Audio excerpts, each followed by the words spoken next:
ke arah RSG Philippines. Yes, ini dia match pembukaan pertama playoff day 1 pastinya. Sudah mulai terlihat juga untuk last pick-nya. Menggunakan Hayabusa yang harusnya bakal lebih enak juga Cimomo. Tapi kita lihat, nah ini dia. Light yang langsung ngambil special migration deh ya. Bukan energy wave-nya Be. Ya ini kayak early game yang tujuannya untuk mengintimidasi siapapun yang mungkin out of position bakal langsung digas sama Light. Apalagi ketika dia sudah mengamankan spatial migration, kalau damage-nya cukup dari Aqua, itu akan menimbulkan efek minimal dipaksa flicker. Itu aja udah cukup harusnya. Oke, paksa flicker ya. Buang source spell-nya ya. Itu lumayan mahal sih sekarang ya. Karena apalagi kalau di turtle rata-rata roamer atau mid laner nggak ada flicker, udah pasti bakal ditargetkan. Benar banget. Dan biasanya team fight itu akan terjadi antara sebelum turtle dimulai atau pas di area turtle-nya. Tapi di 1 menit pertama kita melihat pergerakan dari Demonet yang cukup cepat untuk mendapatkan level 4-nya. Dan sudah mulai mengincar ke arah view, tapi... Purify. Masih ada guiding wind juga. Tapi itu ya balik lagi ya. Gunanya Light bener kata KB. Walaupun masih level 2 tetap bisa ngebuang source spell. Apapun itu. Apapun itu. Masuk Purify. Termasuk Purify dari Ogwen. Dan cukup mungkin bisa dibilang akan tertahan ya level dari Ogwen sendiri karena dipaksa recall tadi Net di area atas. Yes. 15 detik lagi menuju turtle. Sudah mendapatkan level dan bahkan rotasi junglernya juga sama-sama baik sih. Dapetin semua junglernya plus juga nginvade masing-masing satu atas bawah sama-sama mirroring. Tapi tidak melupakan bagaimana view dengan Purify-nya. Ini bisa jadi kunci menurutku dengan NetherRealm yang tentunya akan setup-nya ada di arah turtle yang pertama. Tentu dengan perebutan dari damage dealer jungler, di mana pemegang retribution-nya membutuhkan level yang lebih tinggi daripada setup yang lebih mungkin terbilang cantik. Tapi untuk saat ini kita bisa melihat juga bagaimana Aqua akhirnya mendapatkan NetherRealm sehingga team fight-nya akan jadi 50-50. Wow, dan ini cukup menarik. Kali ini Ogwen belum dapetin circling eagle-nya, Net. Tuh, sudah mulai masuk tampaknya. Dan bahkan ada NetherRealm yang sudah dikeluarkan. Tapi kita di sini, turtle-nya satu bar langsung diflicker begitu saja. First blood didapatkan justru dari patrisinya. Dan Hayabusanya dapetin satu turtle tapi kita dibalaskan. NetherRealm-nya dilempar ke Barista tapi masih ada flicker Light. Masih bisa survive. Dan bahkan mendapatkan 1 poin kill tambahan juga tadi. Dari AP Brand dapat 1 poin kill plus 1 turtle. Ini justru malah jadi AP Brand-nya yang unggul ketika RZPH yang ngebuka tadi turtle-nya. Wow, sedikit terburu-buru kah melihat juga ada satu buah penalty zone ya. Yang tadi sempat dibuka oleh Nuts. Mengincar ke arah Ogwen yang memang tadi sempat belum dapetin level 4-nya. Tapi Ogwen pun tidak tumbang. Ingat Matilda dengan satu buah guiding wind. Ini berkali-kali kita ngeliat bahkan kemarin di babak grup stage menyelamatkan hidup dari kawanan-kawanannya. Gak cuma kawannya doang diselamatkan tapi hidupnya juga. Ya, tapi ada satu poin yang menarik yang tadi mungkin sempat kita lewatkan, itu adalah Purify dari View. Dan itu yang mungkin dilihat sama Light. Dia ingin memicu sebenarnya Purify dari View. Bahkan sampai NetherRealm, tapi sangat disayangkan. Ketika NetherRealm-nya itu dibuka tepat sekali ketika ada Veiled Requiem. Jadi damage-nya nggak ada yang masuk, semuanya hanya masuk ke dalam NetherRealm saja. Dan teman-teman dari AP Brand seolah jadi tidak terkena damage sama sekali, termasuk dari KLTZ. Karena kebetulan KLTZ berdempetan sekali tentunya dengan View. Dan hal tersebut yang membuat AP Brand dapetin keuntungan yang berlipat ganda. Snowballing bisa tercipta dengan tujuan mungkin atau dengan purpose kalau seandainya nanti Flap bakal connect sama KLTZ ketika melakukan invade ke arah orange buff. Kebetulan kita lihat juga bagaimana nanti akan ada sedikit perubahan dari segi setup turtle-nya. Karena biasanya kalau misalkan udah mulai pindah nih, biasanya kan turtle kan hadirnya di explain untuk 2 menit awal. Iya. Entah di menit yang keempat atau menit yang keenam, kalau misalkan Tukeran. switch ke bagian gold lane, Lane. itu XP pasti bakal ngikut ke sana. Iya. Karena untuk setup duluan, untuk memastikan bahwa teritori yang akan dihadirkan untuk team fight ini secure untuk junglernya. Iya, jadi untuk pengambilan turtle-nya, XP laner-nya bakal join juga ngebantu. Kalau misalkan di Goten kayaknya agak terlalu riskan nggak sih? Jadi makanya biasanya tukeran. Walaupun memang terkadang kalau masih di bawah menit 5, kehilangan 1 gerobak gold lane, ya cuek aja. Satu wave ya? Satu wave, Biasanya ya satu benar. wave ya. Oke, dan ini tadi ya komentar dari Light yang mereka cukup percaya diri. Karena meskipun tidak adanya Irat, tapi adanya Demon Kite kali ini mereka cukup, mungkin bisa dibilang udah punya pengalaman lah. Sering bareng sama Demon Kite juga. Jadi mereka akan memaksimalkan, memanfaatkannya sebaik mungkin. Lebih ke nostalgia mungkin. Oh iya ya. Nostalgia pada saat mereka ya menjadi tim yang sangat-sangat kuat. Old memories. Old memories, good memories by the way. Dan kalau misalkan kita berbicara RSC Philippines, memang mereka memiliki potensi yang sangat-sangat luar biasa antar individunya. Iya. Tidak melupakan bagaimana Aqua kalau misalkan dia yang bawa Faramis, kadang kan dia pelit tuh buat match up lawan Valentina. Dia nggak mau show sama sekali. Bener-bener biar nggak bisa di IMU ya. Iya, biar nggak bisa di IMU. Kebetulan View satu kali udah sempat terlihat memberikan IMU-nya kepada sosok dari Aqua. Tapi ya itu pun sudah terjawab dengan cepat. Karena View tuh bener-bener dia Netherrealm-nya hanya untuk KLTZ. Wow. Jadi berbeda banget. Kalau misalkan kita melihat barusan Aqua itu untuk Nats. Dan Nats-nya pun tumbang karena flicker dari Flap TZ. Nah kalau kayak gitu, Dikejar. kalau kayak gitu jadi hitungannya sayang nggak sih? Kalau misalnya memang Ya, satu lumayan pemain yang di cover terus tumbang, jadi hitungannya kan nggak akan ada Netherrealm lagi.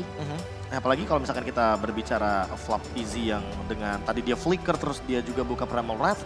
Dia kan di tipe range, makanya nyampe. Walaupun ada flicker escape dari Nats ya bakal tetap connect juga. Ya karena range damage-nya. tadi. Sama ke ini gak sih kayaknya onward-nya tadi entah di bush ya, kayak dia nge-predict gitu terus dapet gitu. Iya. Itu yang bikin jadi agak sedikit ya lumayan panik dan decision makingnya, aduh keluarin apa enggak nih? Ujung-ujung dikeluarin, darah sekarat, Ya, dikejar. dikejar. Gitu. Iya, betul benar. Tapi untungnya kena ya tadi ya dari area bus. Tapi menurut aku dari Nats juga cukup mengambil resiko ketika ada satu buah penalty zone yang dibuka. Tapi follow up-nya agak sedikit mungkin jauh juga ya dari pemain-pemain RSG Philippines. Namun dari AP Brand kita melihat ternyata Hayabusa dari KLTZ berhasil untuk mendapatkan first blood-nya dan bahkan turtle-nya di reset. Iya. Jadi bakalan ada fight lainnya nanti di area turtle. Ya tujuannya adalah overextend untuk di area turtle karena mereka tahu Aquanya udah mengeluarkan IMU. Dan kalau misalkan Valentina udah nggak ada IMU, damage-nya juga akan, nggak akan konsisten. Dan durability-nya juga tidak akan sepowerful teman-teman dari AP Brand. Apalagi seperti yang kita tahu, untuk Faramis ketika dia memainkan Ghost Bustler, dia akan menimbulkan banyak sekali orb yang bisa diambil. Dan itu Benar. adalah heal up. Sementara Hayabusa juga mainnya in out, dia kan jadi eksekutor. Kalau kita berbicara edit, dia semakin banyak stack dari pasifnya. Ketika dia Primal Wrath, itu bakal lebih sakit dan juga bakal lebih tinggi untuk lifesteal yang akan dia dapatkan. Yes. Sehingga inilah dia mungkin kesinambungan durability draft atau aku bilangnya indeks dari segi draftnya yang membuat mereka itu emang untuk tim fight jangka panjang bakal bagus banget. Karena dari awal udah mulai kelihatan 3 pick awalnya aja Bruno, Matilda, ditambah dengan Faramis. Ini bakal grouping mainnya dan ditambah lagi dengan durability-nya bakal tinggi banget. Iya, long team fight-nya mungkin bisa dipegang oleh AP Brand ya, tapi RSG Philippines juga kita tahu mereka punya sisi yang cukup dari Guinevere dengan adanya Violet Requiem, lalu juga ada Valentina yang mungkin bisa mengcopy dengan adanya satu buah Netherrealm dari Faramis dari seorang View. Terisla, kita tahu penalty zone ini benar-benar harus dapetin momentum yang pas sih. Ya, tapi ini kita berbicara timing lagi dan lagi. Jangan terburu-buru untuk membuka Netherrealm kecuali mungkin dalam keadaan winning condition atau ingin melakukan team fight berlima dengan kuantitas yang sudah solid. Masalah utamanya adalah tadi adalah team fight 4 lawan 4 dan kebetulan Aqua membuka terlebih dahulu dan memicu juga untuk View-nya membalaskan dengan Netherrealm yang sama. Dan kebetulan tadi Cimomo juga sempat mention kalau nggak salah. Apa tuh? Mungkin sedikit kekhawatiran dengan 3 magic damage yang terlalu banyak. Dan kalau kita lihat juga dari itemnya Demon Knight, kalau nggak salah first itemnya udah sempat kita lihat juga di belakang layar kita ini. Ada, bisa nyontek. Iya, ada Exotic Veil yang nantinya akan membuat entah menuju ke arah Glowing One atau Genius One. Tapi kalau menurut aku Genius One adalah opsi yang bagus. Biar apa? Biar Aquanya dan juga Lightnya itu nggak perlu mikirin lagi soal magic damage. Karena kita tahu sendiri, untuk Genius One ini kan item sharing. Betul. Jadi satu aja di tim itu udah cukup banget sebenarnya. Dan itu udah bisa ngebantu untuk teman-teman yang punya magic damage-nya. Dan Light akan lebih berfokus untuk dari segi item defensif ya. Tapi perlu diingat targetnya harus satu. Targetingnya satu. Jadi kayak harus all in gitu loh. Tapi kalau ngomongin masalah targeting AP Brand, ini cukup banyak sih Be. Dan ada 3 Purify. Dan masalahnya Hayabusa dari KLTZ ini selalu datang sebagai eksekutor. Itu memang tugas dari Joy dan juga Hayabusa di patch yang sekarang. Jadi, apalagi semenjak kita tahu sendiri bahwa oke, Joy udah nggak punya anti-CC, udah nggak immune nih kebetulan untuk dari Rhythm of Joy-nya. Dan itu yang mungkin membuat Joy harus jadi eksekutor. Oke, kita akan kembali ke dalam in-game. Masih di game yang pertama, tapi AP Brand berhasil untuk mendapatkan turtle mereka di 3 menit yang pertama. Dan 1 poin first blood yang berhasil tadi didapatkan oleh KLTZ. Ini membuat AP Brand mereka masih unggul di early-nya di 3 menit pertama. Tapi dari in-game emblemnya nih Profesor KB. Wah ini kalau kita lihat juga sepertinya bakal berfokus sama bagaimana Master Assassin yang baru di buff dari KLTZ. Dan itu hasilnya kita lihat sendiri. Tiba-tiba ada yang hilang. Demon Kite hilang dengan instannya dan begitu pedihnya Shadow Shuriken yang diberikan. Lihat ada Stirring Eagle dari Oakwen, Special Magician hanya terkena dari purple buff-nya. Dari KLTZ, harusnya dia mendapatkan purple buff-nya. Hampir menyentuh level 8. Sedangkan dari Demon Kite-nya masih level 6. Iya, udah tumbang satu kali dan di solo kill oleh KLTZ tadi. Membuat KLTZ ini mungkin yang tadi Koren sempat bilang ya, permainan makro yang oke, gak ada jungler musuh, kita masuk invasi ke area jungle-nya, ambil purple-nya. Dan tidak lupa juga di backup oleh teman-temannya. Jadi kayak tetap di cover juga teman-teman dari sini. Bahkan Demon Kite dipaksakan untuk mengeluarkan satu Nether Realm-nya dan mencoba untuk maju tapi tidak bisa. Itu dia Cold Shadow-nya nempel kemanapun kau pergi akan selalu dikejar, ditempel dan langsung di shutdown. 2 kali terpick off dan turtle-nya ini harusnya bakal free banget untuk AP Brand. Wow, the power of Master Assassin KB. Ya, ini udah 7% dan itu adalah angka yang sangat-sangat fantastis menurutku. Karena weapon master aja malah di nerf kan, jadi 4%. Tapi ini ditingkatkan lagi menuju ke angka 7%. Sehingga membuat damage yang ditimbulkan ketika 1v1 situation. Ketika nggak ada monster jungle, betul, itu bakal pedih sekali. Dan Demon Cat aja 2 kali sendirian lagi. Itu nggak ada yang nempelin dia. Oh, Dan bahkan lihat, limit ya.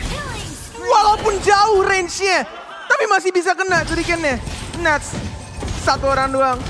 Penalty zone cuek, view-nya dimajuin balik kan ada Flaptizzy dan juga ada Oakwen Stirring Eagle. Ditabrakan masih ada Flicker, oh Shadow Stampede. Dan bakal langsung diajar kembali, Nuts gak bisa bertahan dan shutdown juga di arah mid lane. Dan bakal langsung di backup dengan 1 Nether Realm. Diajar lagi Primal Wrath, tapi masih terlalu jauh. Tiba-tiba lihat ada Marksman-nya yang datang dari Eman, tapi tidak berhasil untuk melakukan trade kill-nya. Dan Light langsung mundur ke belakang dengan menggunakan 1 special migration deh. Itu kalau KLTZ datang dan punya Shadow Kill, pasti tumbang Emannya. Ya, dan untungnya Shadow Kill-nya baru aktif sekarang. Setelah teamfight-nya selesai, 5-0 point kill dari AP Brand. Dengan 4.000 gold leads yang membuat mereka jauh lebih leading the game. Apalagi invasi jungle sudah mulai tercipta, Demon Kite sudah mulai kehilangan purple buff-nya. Dengan kehilangan purple buff artinya cooldown reduction dan juga penggunaan dari pattern farmingnya Demon Kite agak sedikit terganggu. Dengan alasan agar turtle setupnya tidak bisa dikontes sama sekali. 4.000 network akan terus snowballing, bahkan bisa menyentuh ke angka 7.000 soon. Wow, dan kalian lihat ya, pergerakan dari 2 pemain AP Brand tadi di area mid ketika mereka mau dapetin turret midnya, mereka udah tahu kapan nih timing dari Light itu mau loncat. Lompat. Mereka langsung mundur, bener-bener pas banget timingnya Net. Walaupun mereka kena juga masih ada 1 purify, tapi di sini ada top lane ya KLTZ masih ada 1 bayangan dan bahkan top 4 memorinya justru malah terkena 1 minions. Nggak terkena ke Hayabusanya, Hayabusanya masih free banget, dia bisa untuk maju, mundur, kiri, kanan, depan, belakang, sebebas itu. Wow, tapi kali ini RSG Philippines sepertinya mereka nggak mau terlalu memaksakan team fight dengan AP Brand. Karena kita ngelihat tadi di 5 menit pertama aja, itu sengaja dipaksain loh team fightnya berkali-kali sama pemain-pemain dari AP Brand. Tapi kali ini, Turtle yang kedua bahkan dia mati. Tapi kita lihat langsung mega kill. Seperti yang dibahas, cuma sendirian sih Momo. Cuma sendirian. Dan masalahnya Perfect Turtle untuk AP Brand akan semakin membuat pemain-pemain AP Brand ini akan lebih kaya dari segi itemization. Emang harus benar-benar fokus untuk farming dulu sih, Be. Ya, masalah utamanya juga kalau kita berbicara untuk fokus farming, Super Marco juga tetap farming. Dan bahkan mencari celah di tempat yang cukup jauh, cukup mirror melawan dengan Eman. Di posisi KLTZ tetap farming dan bahkan di menit yang ke-7 dia sudah menyentuh ke level 12. Shadow Kill di level yang ketiga. Demon Kite, kalau dia sendirian, sudah bisa dipastikan dia akan tershutdown. Apalagi di sini ada Lethal Ignition ditambah dengan Master Assassin. Dan kita tahu sendiri bahwa 12 slash dari Shadow Kill itu akan menimbulkan efek yang sangat-sangat mengerikan. Ditambah lagi Blade of Despair, item yang sudah dijadikan oleh KLTZ. Ya, dan makanya ini kalau aku kayaknya ngerasanya ya Ninat ya. Eman ini dipaksa untuk pindah lane sih. Oh, lihat Tiara bottom lane-nya. Dibuka begitu aja, tidak ada follow up. Nets, what are you doing? Dia membuka sendirian untuk penalty zone ya, tidak ada follow up dari teman-teman yang baru jalan dan masuk ke outer turret. Tetapi outer turretnya sudah langsung ditumbangkan, dihancurkan. Dan tidak ada serangan balasan, sedangkan KLTZ-nya cuek. Mau team fight berapapun di arah bottom lane, yang penting jungle-nya benar-benar dikuasain the whole map. Sama 1 hero, Hayabusanya. Iya, dan bahkan inilah tipikal permainan dari AP Band. Mereka nggak akan terlalu overcommit untuk melakukan team fight. permainan kiting yang justru sangat amat menyebalkan. Ini yang ngebuat RSG Filipina mereka mau nggak mau ikutan kiting. Betul sekali, tapi kayaknya untuk inner turret nggak bakal dipaksakan. Tidak ada minions wave, dan bahkan dari top lane-nya Hayabusanya juga ya mencoba untuk majuin minions-nya. Ada Nuts yang udah dapat info juga harusnya nggak ada flicker. Jadi ya masih coba untuk nge-reset kembali karena mungkin 8 detik lagi ada Lord. Ya sudah mulai ada teamfight lagi sendirian, ini cukup berbahaya. Masih ada ultimate harusnya dari Realm dan bahkan masih ada Coach Shadow. Shadow kill langsung menghajar satu orang dan bahkan kita lihat tidak perlu untuk langsung shutdown satu Hayabusa. Tidak ada damage ternyata tadi. Sayang sekali. Masalahnya satu special migration kena. perbedaan levelnya terlalu jauh, Net. Light level 9, sementara Count TZ masih punya Shadow Kill dan sekarang dia udah dapetin level 14 ya. Dan bahkan on the way menuju ke level 15. Di bawah menit yang ke-10. Ini menimbulkan sebuah gap yang sangat-sangat jauh sekali. Super Marco juga sudah selesai dengan Berserker Fury-nya.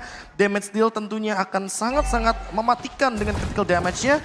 Dan itu dia, Nuts dengan Blade Armor-nya yang sepertinya sampai saat ini belum cukup. Dan 9 menit 49 detik, KLTZ berada di level ke-15.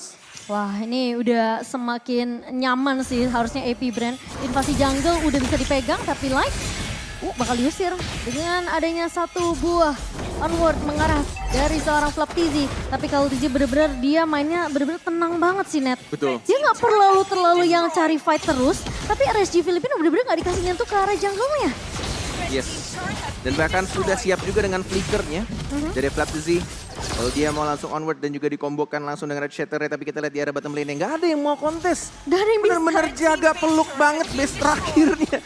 Dibiarin begitu saja untuk base turret di arah bottom lane dan kita lihat di arah mid lane pun juga.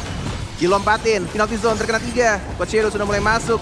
Sudah ada Aqua dari satu ultimate IMU yang dicolong itu Netherrealm ya. Iya, tapi AP Brand benar-benar memaksain semua resource utility. Betul. Skill dari RSG Filipina ini keluar terlebih dahulu. Nats sudah ngebawa penalty zone, padahal posisinya nggak akan ada team fight yang terlalu over juga dari AP Brand. Sementara RSG Filipina mereka nggak bisa berbuat banyak, Nats di sini cuma bisa menjadi garda terdepan dari RSG Filipina. Oh, dibuka tapi agak sedikit tapi tidak tersetir connect dan langsung dibahaskan itu secara Netherrealm-nya. Didapatkan juga satu turret yang mencoba untuk langsung mengajar. Kena stun dan bakal Coach Shadow masuk. Itu mau dimasukin atau tidak pertanyaan. Kalau TZ tidak dimasukin ke arah Brody-nya dan justru malah Bruno yang mendapatkan satu orang Nats-nya yang menjadi garda terdepan. Dibongkar dengan flicker.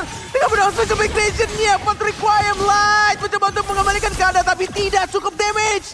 Dan bahkan langsung di-retreat kembali. Tapi itu ngebuat napas panjang untuk arah ZPH dan akhirnya pecah telur. 1 poin kill ke arah seorang Hayabusa. Dan untungnya masih bisa untuk mencuri, masih bisa untuk melakukan trade satu pemain untuk satu Profesor KB. Ya, tapi masalah utamanya adalah gap gold yang terlalu jauh. 10.000 net worth sudah didapatkan gapnya dari AP Brand.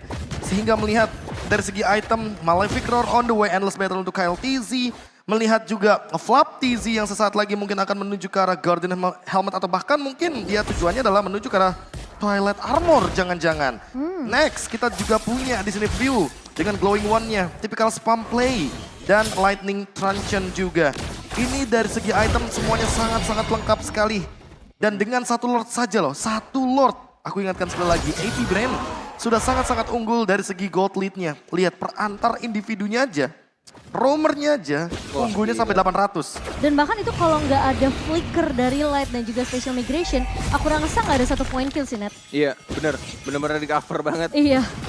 Dan sekarang lot yang kedua sudah mulai akan diinisiasi oleh AP Brand 9,4k gold perbedaan di menit yang ke-13. Apakah RG Filipina mereka tidak akan melakukan kontes sepertinya karena bisa dibilang terlalu berbahaya sih. Kayaknya resikonya terlalu tinggi Cimomo. Kalau sih mau dihajar atau dikonteskan dengan 5 lawan 5 dalam keadaan perbedaan gold 10.000. Tapi Light baru saja memunculkan sedikit gerakan di bagian top lane. Apakah bakal dikejar? Dan itu dia jawabannya.